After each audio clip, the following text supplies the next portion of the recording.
Mga dapat mong gawin para maiwasan ang problema sa makina ng iyong sasakyan na yung tag-ulan. Na yung tag-ulan sa Pilipinas, panatilihin nating i-check lagi ang filter, sparks plug at ignition coils para laging suave ang pagtakbo ng iyong sasakyan. Panatilihin din na nasa magandang kondisyon ang iyong baterya para kakayanin ang dagdag hamon na yung tag-ulan. Na yung tag-ulan, mabuting ipacheck sa mekaniko ang iyong sasakyan. Tiyakin na walang tagas ang air intake system para hindi mapasukan ng tubig ang makina.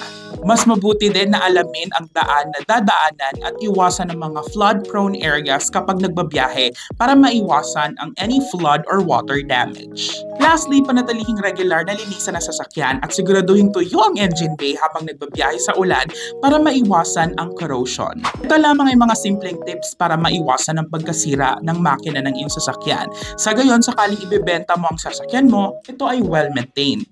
Kaya pag well-maintained ang sasakyan mo, free from accident or flood damage, at plano mong ibenta ito, bibilhin namin yan ng mataas na offer sa Carsome Philippines. Libre ang comprehensive inspection kung hindi mo alam ang halaga ng iyong sasakyan or first time mo. At pwede pa ang on-the-spot payment kapag kailangan mo ng kaagarang pera at kapag kompleto ang mga documents na kakailanganin. Kaya kung kumbinsido ka na, maaari mo kaming i-contact sa numerong ito or mag-send nag-message sa aming social media platforms para makapag-schedule ng free comprehensive inspection.